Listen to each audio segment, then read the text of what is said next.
As you all know, we have our new series called 100%.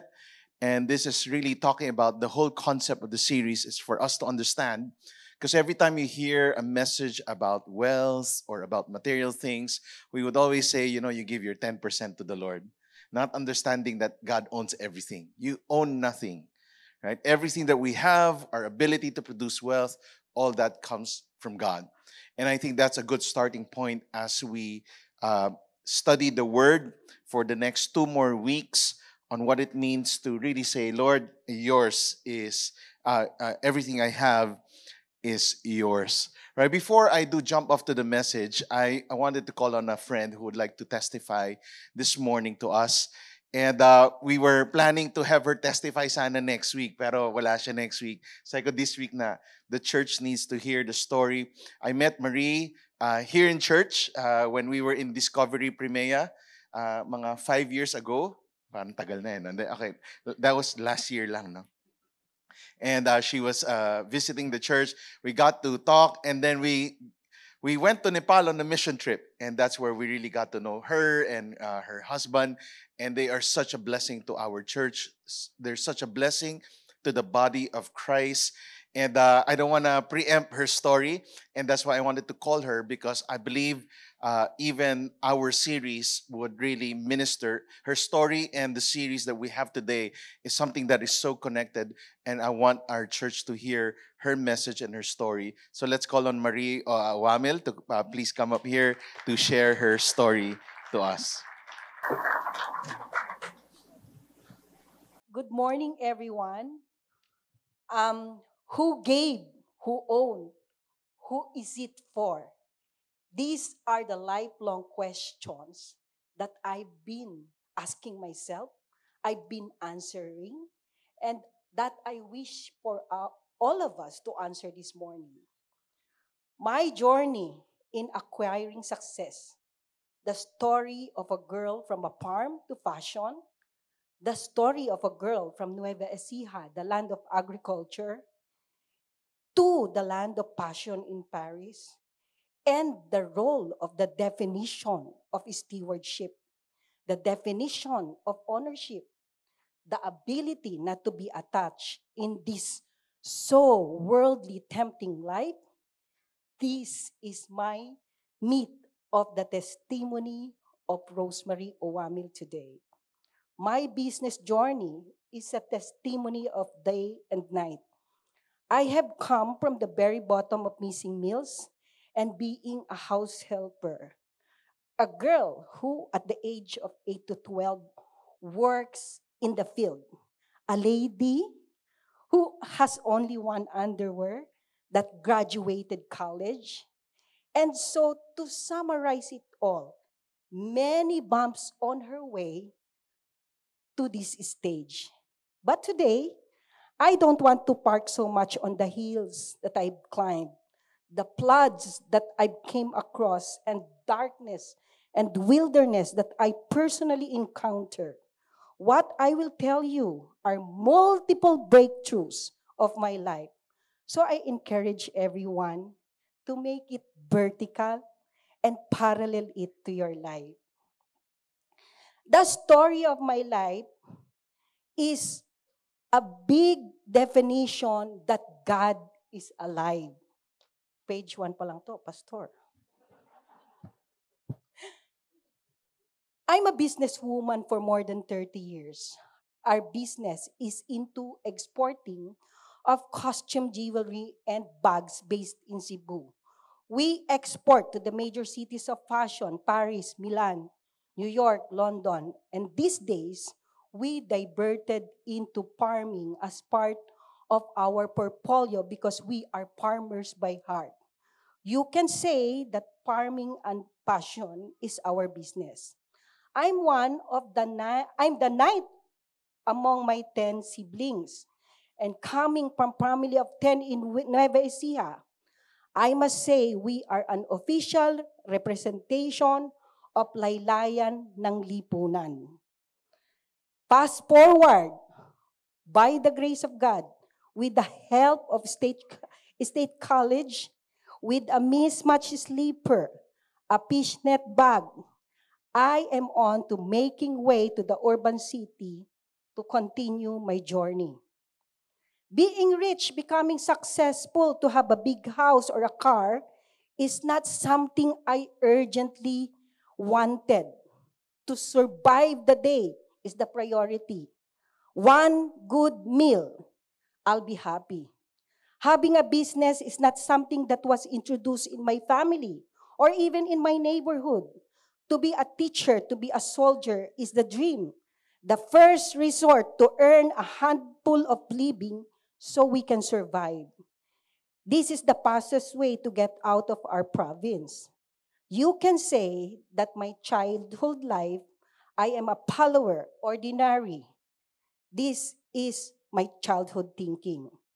However, one good thing happened to me in my college days. I met the Lord during my freshman year, and the narrative of my life drastically changed. I began to dream dreams, and seed to become a leader became different. To become a giver was growing in me. The will to be something better is sprouted. The God that I meet, changed my story. He has a better plan for me. The way of thinking changes. And fast forward, I got married to a wonderful man. We are both Christians. We are both employees, though, of a minimum wage. Happy life, simple. And the seed to become business people are in thoughts, yet not in action. Until in our early years of marriage, we are faced a trial. At the age of 3 days old, the birth of my firstborn child, the doctor went inside my hospital room and delivered the horrified message that my 3 days old born child had a heart problem that needed an urgent operation. With 6,000 pesos in our bank, we urgently need half a million 1994.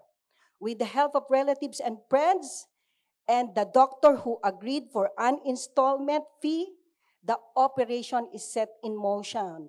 And with 0 or 100% chance, by faith, on day 5, 2 days after, the 3-pound daughter of mine is physically saved. Yet the danger of another 7 years, because she still has 2 holes in our hearts, leads us to rethink how we will survive. We are a regular hospital visitors of all hospitals because of her weak heart that comes from pneumonia. In the middle of solving the physical heart of our child, our heart, the heart of me and my husband, is also being repaired. What will be the position of our hearts in this time of trouble? We turn into God by constantly talking to Him. I realize that the heart of the Father is enveloped in these trying times.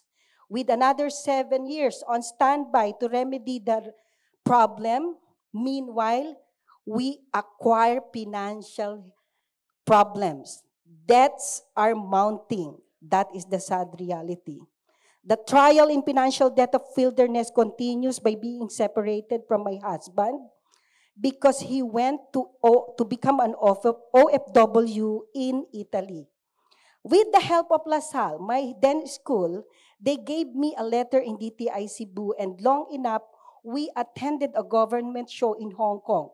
We are about 80, and I'm one of the smallest companies that attended. Our business grew, while in the past, our problem is the next meal, our problem is the next bill of Meralco, our problem is that my milk of my daughter is in sachet. All these are solved from night to day. God led us to breakthrough. My first question earlier is who gave? God gave these opportunities to us, but we participated. Who will? We need to be aware to participate in the plan of God. Breakthrough happens when we met a guy in Hong Kong. a certain Chinese-looking guy with a ripped jeans entered my booth and asked for a seat. He said he has been around the show and nobody gave attention to him. I offered a seat. I offered my only water. I left in my thinking what is the business is all about. But it turned out that Chinese Korean guy, the poor looking guy, is very rich and connected.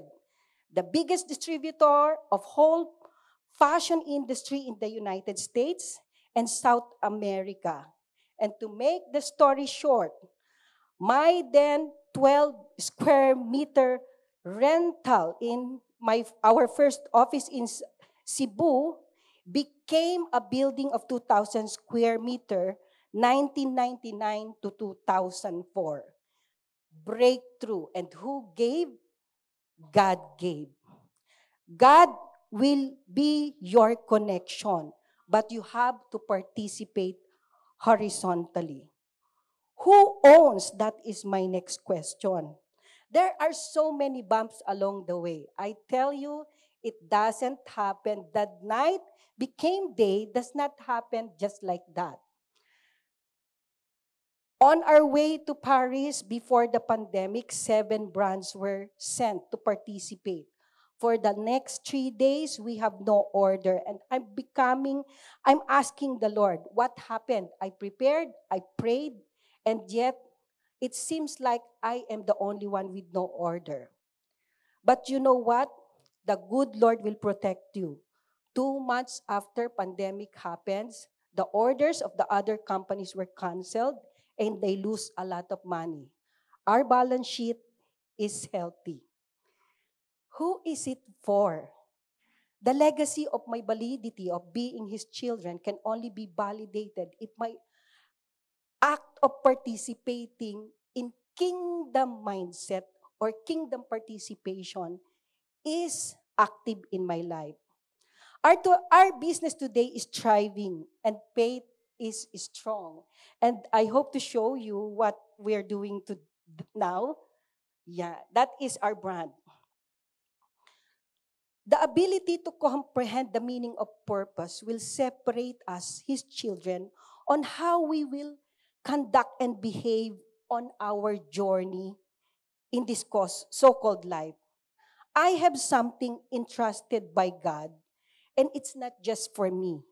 Out of His overflow, He seeded, we participated, I harvest for gleaning by others, for enjoyment of others, the word us became apparent. Every day is intentional. Every day is targeted to participate in the kingdom of God. And that is 100%. Who own? It's easy to testify, ladies and gentlemen, that I am a successful businesswoman. But it doesn't stop there. So who is it for? Who owns it and who enjoy it? The attachment to material things and power prevents us for the word stewardship. The ability to return everything to God, what we have, that is something that we should work on. This I guard myself every day is a grace from Him. The ability to say that we don't own anything, what we have, and the generosity of God that really pours into my life daily. The term, the more I give, the more I receive, is something of a motivation, yet very selfish. The mission is we are not keeping it to ourselves. We should be active in horizontal. We pray, but we bless the people around us. The breakthrough when this Korean guy gave me soon become the reason my husband went home from Italy to Metro Manila. The ability to testify that I don't own anything or I didn't control the journey from where I started is something that I want everybody to take home today. By continuous seeding is something that will be sustainable for all of us. Continuous growing in the Word of God is a continuous harvesting and continuous giving. And my challenge for everyone today is, what are we doing? Are we participating in the end times? This room, I've been to many church rooms, but this room is full of leaders, full of people that has two viands or even three in their table.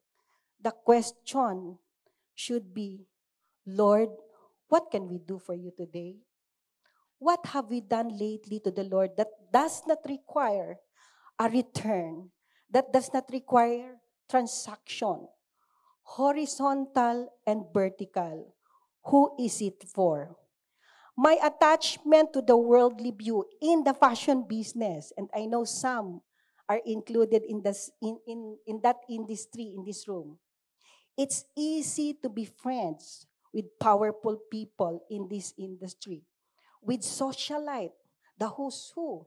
But I praise God, I am protected. My family are preserved. The ability to meet one day, I'm meeting the CEO of Forbes magazine, and another day I am in the Fifth Avenue of New York City. I am a businesswoman, but I am a Christian first before that. I still dream. I'm sure that my journey of world success is yet the best to come. The world is in my hand, but always, always, it is very clear to me that I will use it for the furtherance of His kingdom. Who gave? Who owns? Who will? Who is it for? A lifelong questions all of us must be reminded. Who is it for? 1 Peter 4:10. Each of you should use whatever gift you have received to serve others as faithful stewards of God's grace in its various form. Good morning, everyone. Just wanted to uh, give the pulpit also to Marie because, you know, we meet many people who are in business, who are creating wealth in many ways, yet an understanding of what the kingdom of God is and how it is used for the glory of God. Many cannot translate. Marami sa atin feeling natin, basta Christian ako. Basta may sticker, magpapa-Bible study ako, okay na. I think it doesn't work that way. When we talk about the kingdom of God, we're talking about cultures. That you have to wrestle with the Lord. How does this manifest even in my own workplace, in my business, or in my career? Paano ko to gagawin if I flesh out yung concepts that we talk about here every Sunday, and how is it lived out in the everyday? And it's something for us all to think about. Can we just bow down our heads and pray? Father, we thank you for that testimony. I pray, Lord, that it would do something in our hearts and our soul, Lord, to challenge us to think like Christ. Lord, to start seeking the concepts and the realities of the kingdom of God and how it applies to our everyday life. Whether we go to work every Monday up to Friday, as we start businesses, as we start in our careers, or even have shifts in our directions, I pray, Lord, that this would become real to us. Lord, what you're trying to say to us, Lord, even through the preaching of the word today, in Jesus' name we pray. Amen. All right, today we will look at Matthew chapter 6. And this is part of the Sermon on the Mount, where Jesus rallied his followers to talk about some of the most radical things ever taught in the Bible. Now, you have to understand the context pag si Jesus yan. When Jesus calls people to the mountain during those time, it's different when you call them to a room. It's different when you call them to a beachside. It's different when you call them on a mountain. Every time a leader calls people to the mountain, it was revolutionary. There was something that's about to happen. And that's why the Sermon on the Mount is very critical in the ministry of Christ. This was the start of his ministry, and he calls the people to the mountain. He tells them, come here, And for the mind of an Israelite, of a Jew, they already understand this is something, this is a start of a revolution. A revolution that's very different because it was not political in nature. It was not scandalous. It was transformative. That's why a lot of people hated Jesus early on in ministry pa lang because he was doing this. He called thousands of people to go to the mountain, and that's where he preached Matthew 5, 6, and 7. He taught about anger, how when you hate your brother, it's like committing murder. It was countercultural. He talked about lust, how when you look at a woman lustfully, you've already committed adultery in your heart.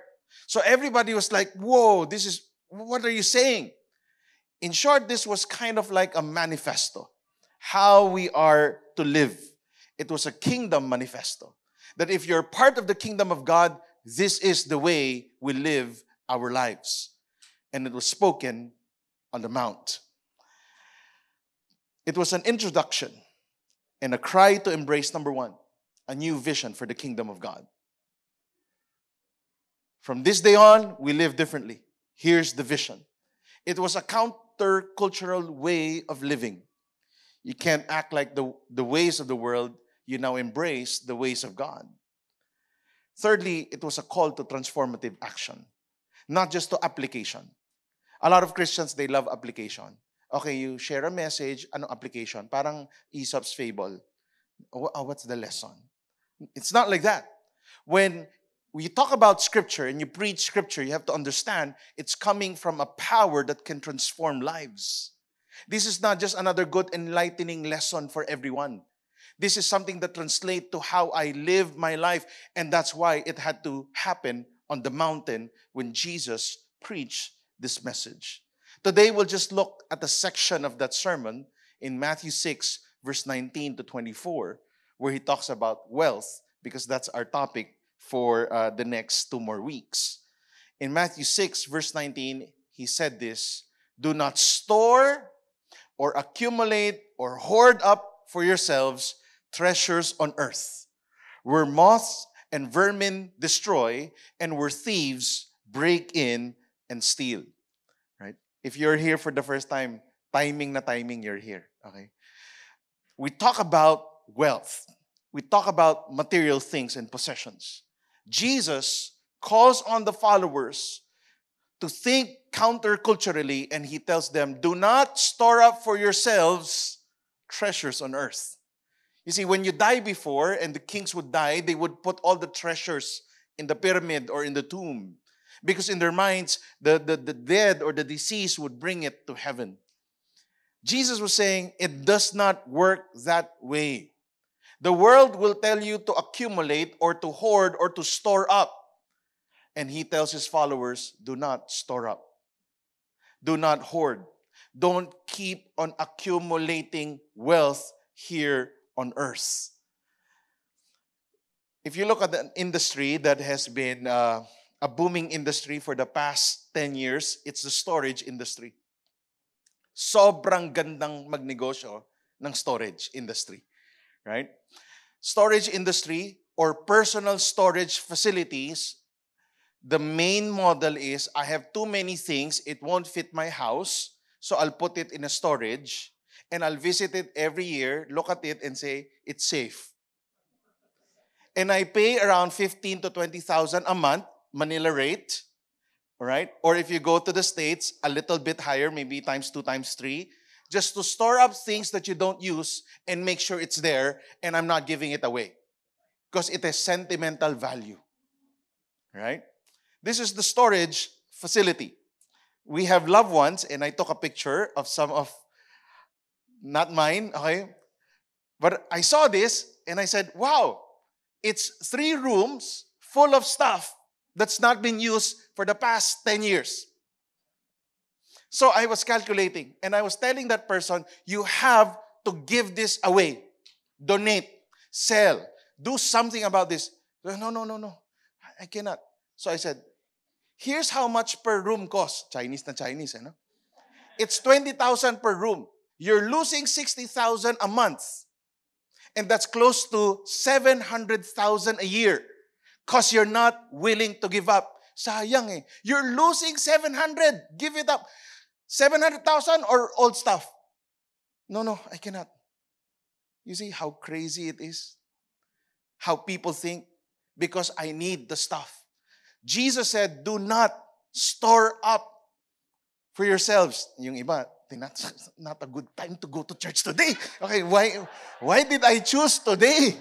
Okay, ba't hindi bumagyo? Okay, I'm telling you, the global self-storage, this is not warehouse for business.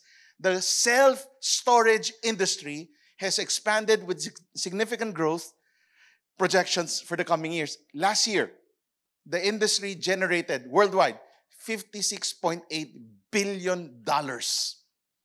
We don't want to give it away. We put it in a facility while the world starves. 56.8 billion for rent alone. Not counting the cost of all the stuff that's in the facility. We just went to Canada, no? Almost every exit of the highway, there's 2 to 3 storage facilities that's so big. Kala mo Amazon warehouse. People just keep accumulating, buying when it's on sale, and put it in a facility. And they don't want to give it away. It's going to reach 83.2 billion in the next 4 years. That's how much wealth that is around the world. That's why it's so hard to say we're poor. The world is very wealthy. It has a lot of stuff. Grabe yung growth niya. Mas mataas pa sa GDP natin. 5.6%. Just to store up. No wonder Jesus knew, I have to say this.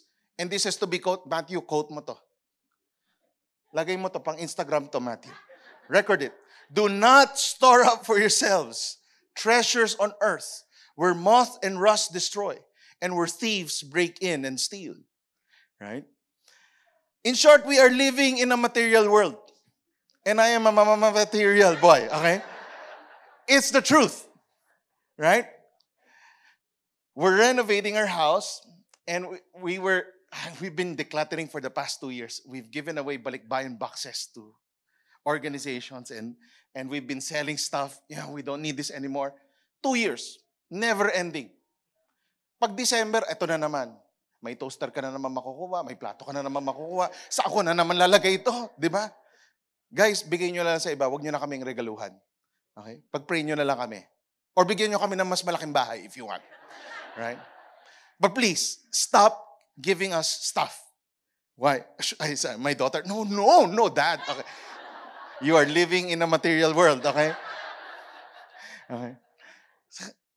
Because it just keeps accumulating and you'll never, Mamaya, ba't puno na yung kwarto? Wala pa akong binibili na to, ha? Puno na naman yung kwarto. Right? Yeah? Bibili ng mga laruan, lalaki, Batman, pero naka-Marvel yung di ba? Mga peking laro. Sa ano to, Batman, pag pinindot mo, Avengers Assemble, wow!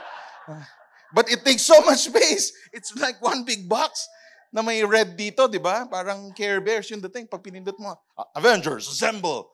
Pero si Batman. The Bible says, do not store up.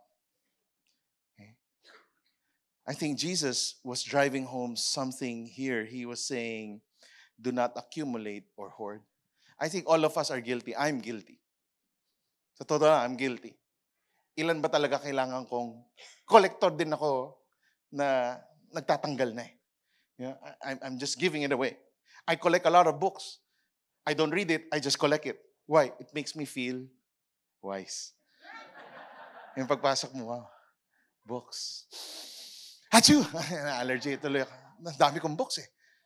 Right? Because it's, in a way, it makes me feel happy. So I buy books that I don't actually read. It's for display. You hoard stuff. Or buksan mo cabinet mo. Magugulat ka. Mga women, yung shoe cabinet mo. Lagyan pa ng expander. Sa Shopee. Okay. Too many shoes. How many shoes do you really need? Yung iba? 30. Okay. You don't need a lot.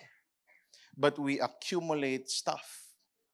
And then, kaya nung pandemic, di ba, dami. Naku, natanggal na yung goma. We accumulate a lot of things. But the Bible says, it has no eternal value.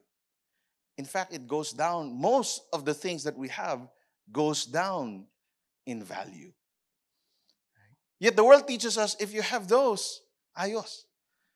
The first time I was in Laking Green Hills, di ba? First time I was introduced to toy collections. I had no idea. I had a friend with a Batmobile na nakabox. So ang dami niyang anak. I went to the house. Wow, Batmobile! I was going to get it and open it. So, no, don't open it. So, bakit? Batmobile? Panglaruan ng mga No, it will lose value if you open it. Nobody will play with the Bat. No, it's just there. We'll wait for Batman's return. Okay? Doon ako na, wow, may ganun pala. Right? May mga friend ako, nag-umpisa, konting Funko Pop lang yan. 3 lang, 4. Mamaya, isang pader na. Mamaya, buong bahay na. Tapos bawal buksan yun, ha? Pag binuksan mo, minus 10-20% in value yun. Nilabas mo si Jollibee na Funko Pop, wala na. Okay, yung dating Chicken Joy, French fries na lang. Amazing how people get addicted to hoarding stuff and they're saying, I don't have space anymore because of my... Now, I'm not saying it's wrong to collect stuff. Bahala ka. Okay, yun lang gusto ko sabihin, okay?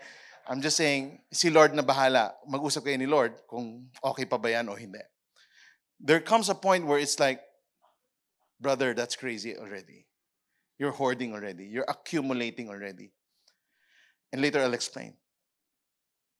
The Bible says that the kingdom of heaven is like a treasure hidden in the field. When a man found it, he hid it again, and then in his joy, went and sold all he had and bought that field. For a person who understands Christ and the satisfaction you get in a relationship with Christ, Jesus told the story. It's like a man or a woman getting the treasure, the most valuable thing in the earth, and understanding this is all that I need, and sells all his collection and removes the warehouses because he's found freedom in this treasure that's found in the kingdom of God. The Sermon on the Mount was very, very revolutionary. It would challenge our concept of material things and how truly important it is, or how we perceive it to be of value, when in reality, does it really have the value that it promises? Lahat tayo may attachment issues. We're attached to wealth, to control, and to security. And that's why we accumulate. And that's why we want more. True freedom is learning to detach from such. Right? Like, the only way I could be free is to understand I have no attachment to you. You're a non-living thing. You're a non-performing character. Right? It means I can live without you. Okay? And we're not talking about human beings. We're talking about stuff. Pero ilan sa atin, no, hirap na hirap mag-let go, no? Yep. Habang pinapamigay mo, how can I live without... Or how am I supposed to live without you? Yeah. Pero 10 taon mo nang di ginagalaw yun. But you just can't let go. True freedom is understanding my life is not found there. It's not there. It's in Christ. Think about this. What are the true luxuries of life? Because when you think about luxury, what do you think about? LV, all these expensive things. Luxuries. What's the true luxury that money cannot buy? Right? This one I just got in the internet, and I agree with it. A good night's sleep. Kakatulog ka. Yeah? Hindi dahil tempur yung kama mo or Emma. Alam mo yung chismis. Hindi dahil Emma. Kundi dahil may peace ka. Sarap matulog. Hindi ka anxious. That's real luxury. Can't buy that. Slow morning, hindi ka na mamadali. Di ba? Yung iba kasi dapat kotse. No, it doesn't mean you need to have a car to be rich. In fact, Pag nagra-grab ka, ikaw pa pipili ng driver mo. Everyday, iba. Sino kayang manong ko ngayon? Naks, mga ganon. Alright? The freedom to choose. Time to slow down, to have fun and to play, to talk, to have coffee for 2 hours, not thinking about, nako, paano na? Bukas na naman. Alright? It's learning how to slow down. The real luxuries of life. Many of us, we work too hard to get this when you can actually be doing this now. If you just shift with Matthew 6. Ano bang goal mo sa buhay? Why do you keep on accumulating things? And then Jesus said, but store up for yourselves treasures in heaven, where moth and rust or vermins do not destroy, and where thieves do not break in and steal. Why? For where your treasure is, there your heart will be also. Then he mentions this text that in the average reader, parang, why would he put it here? The eye is the lamp of the body. So if your eye is healthy, your whole body will be full of light. But if your eye is bad, your whole body will be full of darkness. If then the light is in you is darkness, how great is the darkness? Hindi po nag-shift ng topic si Lord. He was talking about the same thing. Store up for yourselves treasures on earth. Why? For where your treasure is, what you value, where you value, that's where your heart is. And then he says, your eye is the lamp of the body. If it's full of light, you'll see light. If it's full of darkness, you cannot see. It means Christ was saying the eye is how you see things. It's how you perceive things. If money is your God, if greed is your problem, you'll see things differently. If you see things, as Matthew 6:19, that it's not about storing wealth in this earth, but storing heavenly treasures, then how you perceive things would be very different. It would dictate how you live, how you'll do business, how you do your career, how you do parenting. It's different because now I have a different perception of life.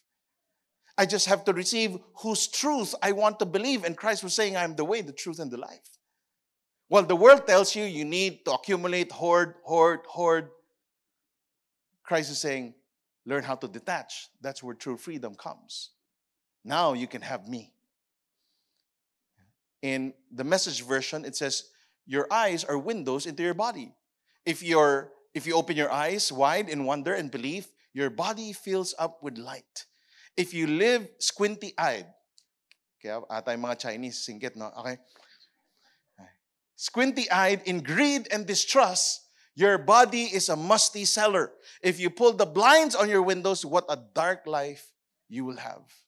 You see, if your eyes is full of greed, that everything is just money, and material things, and how I need to look good in the world, then you start making wrong decisions. Your eye. Greed and the love of money blinds us to the truth. So sabi niya, di ba? You'll be full of darkness. With that kind of eye, you'll be full of darkness. Why? Because the Bible says, for the love of what? Money is the root of all evil. Not money, the love. You've fallen in love with money. You're too greedy. You keep accumulating. That would be the source of evil in your life. Because now everything would be about that. Mahirapan ka sa social justice because everything is about wealth and material things. You'll exploit people. You'll not pay them right. You won't treat them right. Why? They're just resource for me to achieve my goals. You see how dangerous that is. That's why Jesus was saying, don't think that way. It will destroy the world. You have to think like a Christian. Do not store up treasures on earth, rather in heaven. Why? What's your treasure? What do you value? In 1 Timothy 6, he says, but godliness with what? Contentment. Can you say contentment? Right. Tingnan mo yung katabi mo. Sabi mo, contentment. Ba malaman na? Okay. Okay. Godliness with contentment is great gain, for we brought nothing into the world and we cannot take anything out of the world. But if we have food and clothing, With these, we will be what? Content. This is so true. Right? We have been told, I need to accumulate so that when I die, what will happen? Can you bring it with you? No. So why do you keep on stressing? Why are you too anxious in accumulating wealth when you know you can't take it with you? So now we have to create philosophies and theories. Right? So sa mga Chinese, gano'n, di ba? You go to our funeral, we have the dolls, the house, we burn it. Kasi when we were kids, we were burning gold paper.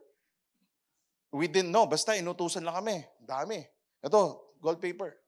Sunugin nyo. Ba't namin sinusunog? Para gamitin ni Angkong yan. Sa langit. Pag sinunog mo, magiging pera sa langit. Wow. Parang burnt money to. Because in our thinking, well, that's the way they will go to shop in heaven. Right? We burn the Barbie dolls. So, nasa Shopee lang namin binili. Para mas mura. Para raw meron silang cook, may driver. We would buy, all this is the human what? It's the human tendency to think, even when I die, it's all about the wealth. It's crazy. But it's real. Worldwide, globally, nobody taught us. It's human nature to accumulate and hoard. God was saying, with godliness and contentment, that's great gain. Because what do you really need? Food and clothing. Right? But those who desire to be rich fall into temptation, into a snare, into many senseless and harmful desires that plunge people into ruin and destruction. Why? For the love of money is a root of all kinds of evils. It is through this craving that some have wandered away from the faith and pierced themselves with many pangs. What was Jesus saying?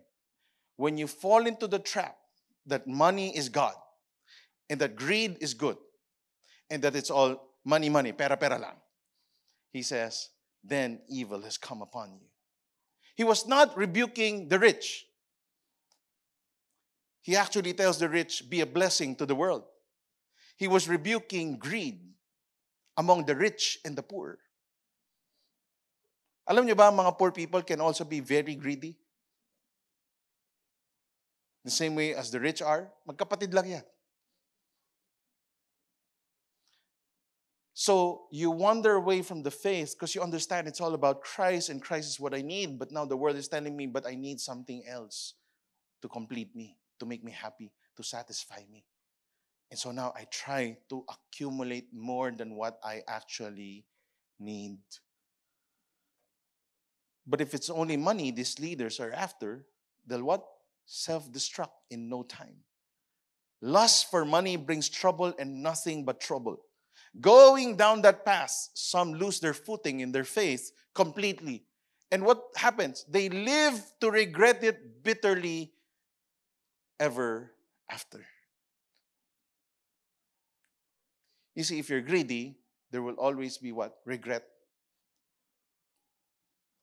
on the weeks before you die. Because it can't love you back. And people that you've loved using money won't love you back anymore because the source no longer will give. And you create that system in your life that's so empty that it's all about money. So when they look at you, pag nagbigay, masaya. Pag hindi nagbigay, hindi ko love. Hindi ko papansinin. Right? May utang na loob habang nagbibigay. Nung hindi na nagbibigay, wala na. That's why Jesus was saying, we can't live this way. The lust for money brings a lot of trouble. And it's nothing but trouble when it's all about greed and accumulating things. Greed and the love of money blinds us to the truth. And that's why no one knows they're greedy. Okay, ilang years na ba akong pastor? 21 years. People have come to me and they've said, Pastor, please pray for me. Bakit nag-struggle talaga ako sa purity sa lust ko? Okay. Somebody has approached me, Pastor, please pray for me. Tamad talaga ako. Sige. 21 years. Nobody has approached me. I said, Pastor, pag-pray mo ako, bakit? Na-realize ko greedy ako. Yung nagpapapray lang na ganun, yung nalugi na. But at the height of greed, nobody comes to you and tells you, I'm greedy. They can't see. Because we lie to ourselves. We would say, I deserve this. I work hard for this. I'll buy whatever I want. I'll accumulate more. I'll put more self-storage warehouses for my stuff. Nobody knows when they're greedy. Kaya ang hirap ng greed. Kaya sabi sa Bible, Jesus said to them, watch out for greed. Right? Be on your guard against all kinds of greed. Why? You won't see it. You don't know. At peace ka lang. Pagbukas mo ng stock room mo, daming things. Dami mong tinatapon na sira. Okay lang sa'yo. You don't see. It's like, oh, syempre. I worked. I bought that. And that's why you can't, it's so hard to say, I'm greedy. Right? Yung growth mo, undisciplined. Yung mayaman ka, pero nagiging greedy ka rin. And you don't know. And you feel like it's okay. That's why Jesus had to remind them, life does not consist in an abundance of possessions. Okay? Tell you honestly, who's really impressed with your wealth? Na long term. Short term, marami mo sabi, Lodi, wow, Mel Marie. At the end of the day, it's very short term. You're trying to please people who don't really matter. Because they're only pleased because you're rich. Eh, pag naging mahirap ka, right? Watch out. Take care. Guard against all kinds of greed. Greed does not want you to ask soul-piercing questions. If you're greedy, it would stop you from asking questions. Questions na talagang, yeah. Here are some questions greed does not want you to answer. Sorry, to ask. Number 1, is money your source of significance? Is money your source of significance? I know somebody who lived a very simple life. Started getting rich, started accumulating. And then he started buying crazy furniture prices. And we told him, why are you doing it? Alam mo naman, minsan may bisita akong mayaman para, what? Eh, syempre, iba na. Iba na ang, iba ka na? Mukhang pera ka na rin. Right? So, mano, sa utak ko lang, nasabi ko sa kanya, kasi love ko siya. In short, again, what is it now your significance? That money is your source of significance? When you had nothing, we loved you. Now that you have something, you feel like I have to impress people who weren't there during your darkest times. And you spend how much? Spend it on us. Spend it on people who love you even when you had none.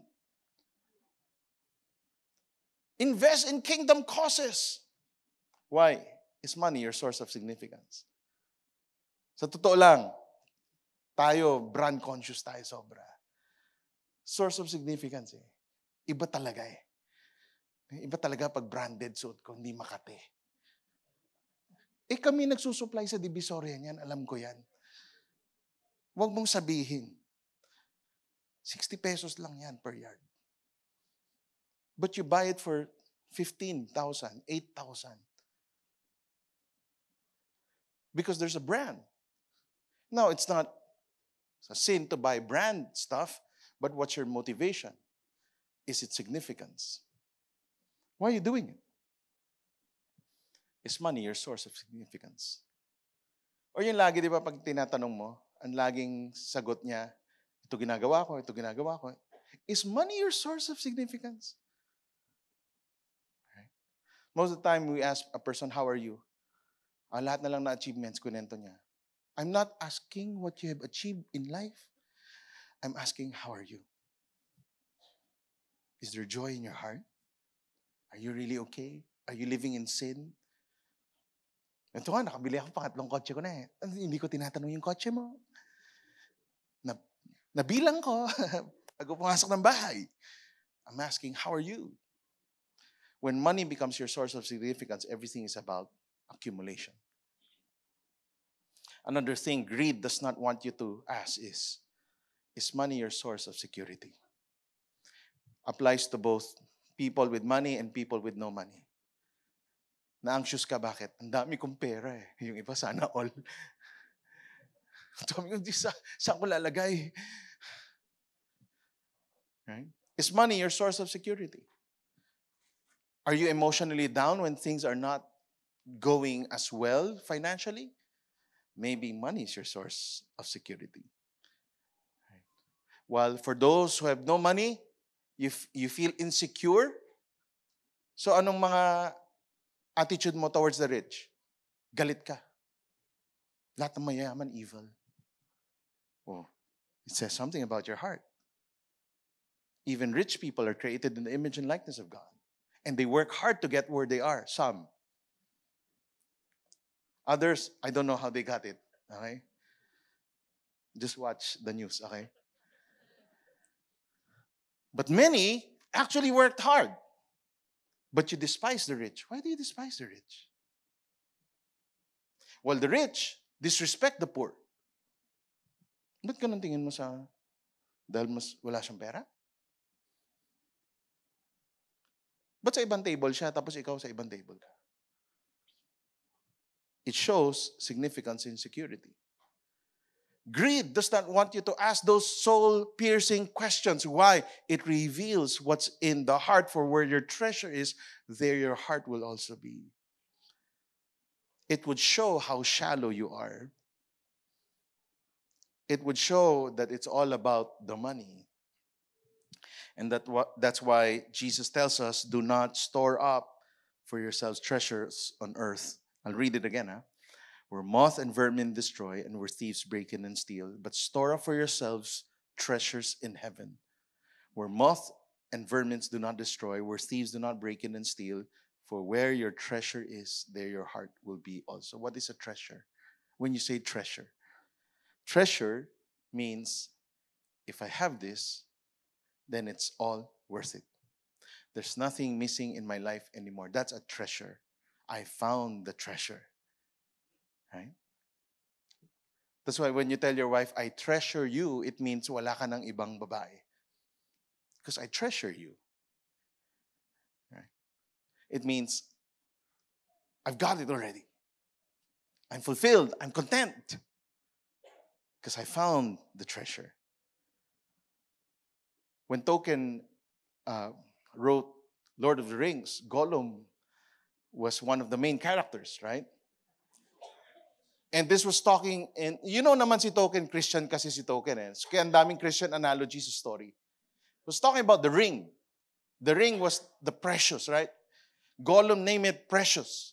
It was his treasure. Everything was about the ring. If I just get the ring, I'm okay. He didn't see his transformation. Pogi dati yan eh. He didn't realize he was living in a cave just to hide the ring. And he's lost all relationships, all opportunities, and the what ifs of life. Why? He was trying to hold on to a ring that corrupts his soul. In the book, it was written, he came back and slowly putting out a trembling hand, very cautiously, he touched Frodo's knee. But almost the touch was a caress.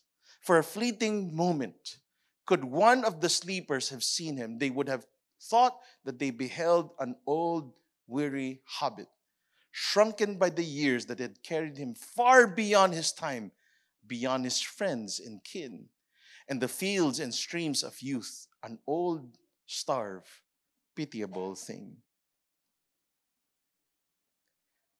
Guys, look at the mirror.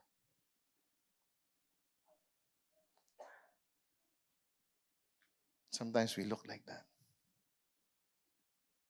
You've lost key relationships because of wealth. You've lost space because of material things. What was supposed to be a living room for fellowship has become a room for non-living things that won't love you back.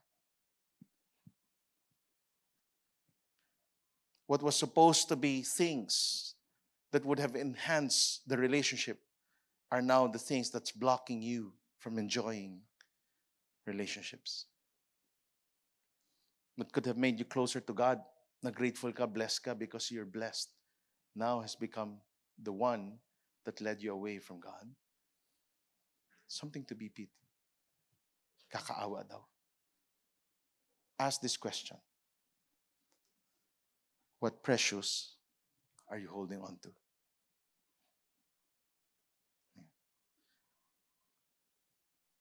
Pag-isipan mo mabuti ha.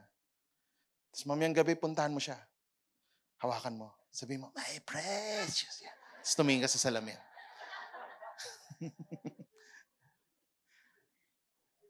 Think about it. Because this reveals the idolatry of the heart. What precious am I holding on to? That when you have a lot and somebody would tell you, can you give me one? You can't let go. What precious are you holding on to? When you have too much wealth and you understand there's a need but cannot let go, what precious are you holding on to? A business that's been losing money for years, yet you don't want to close down, what precious are you holding on to? What are the idols of your heart? Kaya na ni Lord to ha. Now question, what are the heavenly treasures? Store up for yourselves treasures in heaven. So what's the treasure in heaven? If it's not material things, what are those treasures? You'll be amazed at the answer of Christ. Matatouch ka kay Lord. I'll tell you why. 1 Peter 2:9. He looks at the church and he tells them, but you are a chosen people, a royal priesthood, a holy nation, God's special, other version, treasured possession, that you may declare the praises of Him who called you out of darkness into His wonderful light. You have to understand 1 Peter. And that's why si Jesus hindi siya tempted by wealth. Di ba sabi ni Satan, jump and let the angels catch you. That was about significance. Or, give this up and I will give you this kingdom, right? So, ano sabi ni Lord? No, I won't. You do not test the Lord in that. Solid siya. I'm not about wealth and power. In fact, I am the source of power. Yet, even though He was the source of power, what did He do? Died on the cross for you and me. Why? Because we are God's treasured possession.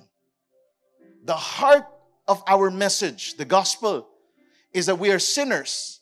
Yet God looks at us, takes out the dirt, the sin, and says, these are my treasured possession. I'm willing to die for them. Gave up everything. Heaven came down on earth to die on the cross for you and me. Treasured possession of God. For you are a people holy or set apart to the Lord your God. The Lord your God has chosen you out to be a people for His treasured possession out of all the peoples who are on the face of the earth. When you hear this message and you're walking with Christ and you've received unconditional love, agape, forgiveness, redemption, think about it. Out of all the peoples of the earth, you got it. You are His treasured possession. It's talking about people. It's talking about us, the treasured possession of God. The human need of the rich and the poor is to be secure and significant. It's all found in Christ. Money would not give you that.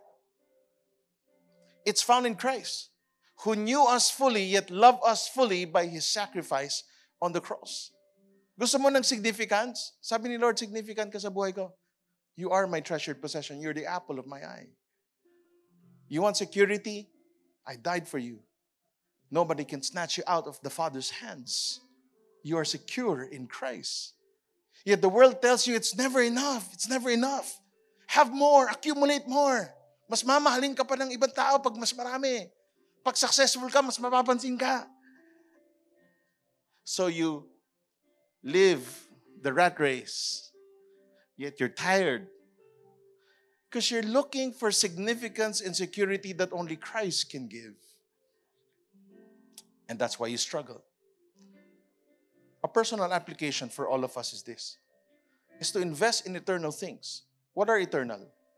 God. How's your relationship with God? Do you invest in your relationship with God? Second, His Word. How much of the Word of God is in you? Do you read your Bible? Maraming Christians hindi silang babasa ng Bible, kaya ganun eh. Napaka-shallow. May philosophy ng mundo, tanggap agad. Walang word eh. Walang deposit ng word.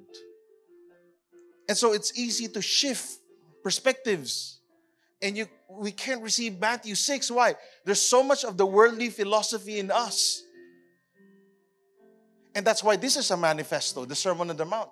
It was telling you, you can't operate in that perspective or worldview. You've got to change your ways. And then he says souls. The souls of men and women. Eternal. Okay? Whether we like it or not, we will all die in this room. Short lang ng life natin here on earth. Sobrang short. For sure, most of us in the past 4 years, so many of our loved ones, they're no longer with us. Yung souls ng people, very important. I invest there. I put my effort and energy towards people knowing Christ. Invest in those things. He ends the Matthew 6 text with this. No one can serve two masters. Okay? He went straight. You can't serve two. Either you will hate the one or you love the other. If you love money, you can't love God. Okay, keyword love. Okay? The love of money. Or he will be devoted to the one and despise the other. You cannot serve God and money. Cannot. Choose one. Who are you loyal to?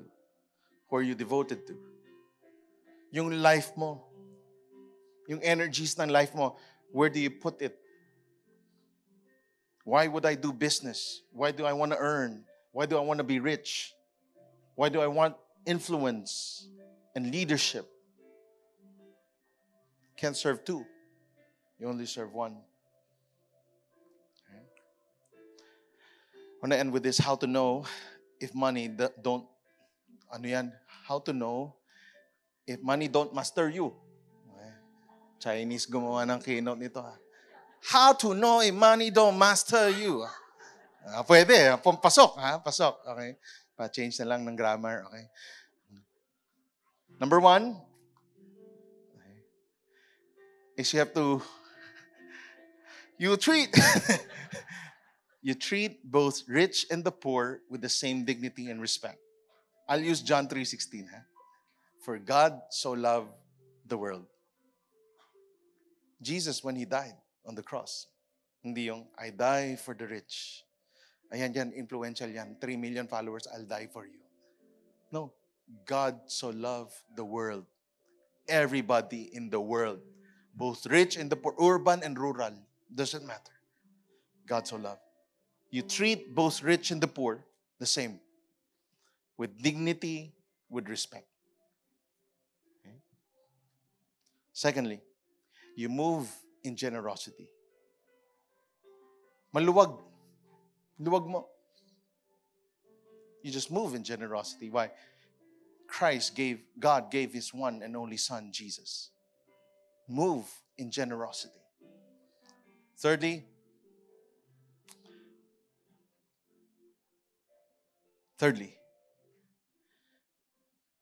is that you don't find security and significance in money, but in Christ. That whoever believes in Jesus will have what? Life. Your life is no longer in money. Your life is in Christ. That's why the cross shows to us Matthew 6:19-24. Pinakita sa cross. Grabe si Lord. How He treats everyone with the same dignity and respect. How He moved in the most radical generosity by giving up His one and only Son, Jesus, so that we might have life. Make this your checklist. Review nyo to. Screenshot nyo kung gusto nyo. How to know if money don't master you. Okay, this is your checklist. Okay? Application na to eh. Yeah. Pero we go back. The very heart of the entire message of Matthew 6 goes back to what Christ did for us. Grabe yung extreme generosity niya. Knowing that we are His treasured possession. Okay? Who's your precious? Or what precious are you holding on to? I will let the Holy Spirit minister. Okay? I just delivered the message this morning. I felt like when I was praying, the Lord was just saying, just deliver the message, let them wrestle with it. Okay? Talk to somebody, talk to a person who invited you here. If you have a small group, please talk about this. What precious are you? Yung honest, vulnerable, hindi lang yung, this is the right answer. No. Be very honest. Look at where you are now. What precious are you holding on to? Right? So when we say surrender your life to Christ, it's more than just an act of saying, Lord, surrender ko na. No, it's you really wrestling with the things that you're holding on to, your treasured possessions, and think about how I'm going to use it to show my love to God. Can we bow down our heads and pray? Father, we thank you for this message. It is a radical message you gave in the mountain for your followers to embrace. For the church to move in a different kind of culture than that of the world.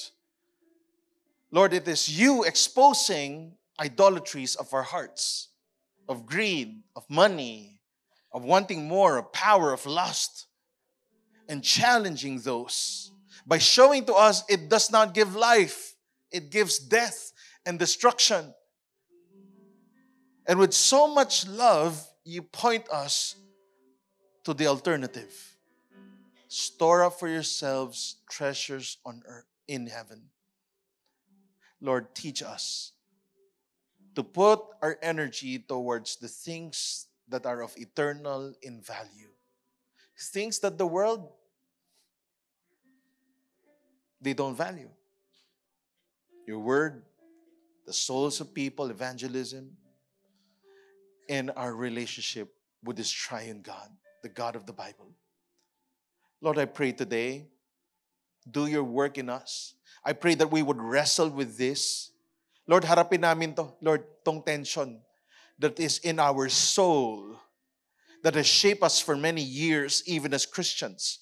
If we have hold on to something that's precious, that's not you, let this be a wrestling season with you so that we can come out, just like Jacob, maybe with a limp, but understanding, Lord, this would transform me. So I pray, God, for each and everyone today, Holy Spirit, speak to us. Lord, it will be so easy just to say, raise your hands if you want to surrender. But Lord, I know there's a wrestling that needs to happen in our souls. So Holy Spirit, I trust that you would speak. And Lord, may we be open to hear what the Spirit is trying to say to us. Teach us to be generous. Teach us to be like Christ. Lord, we embrace what is of the kingdom of God. Lord, we thank you. In Jesus' name we pray. Everybody say, amen, amen.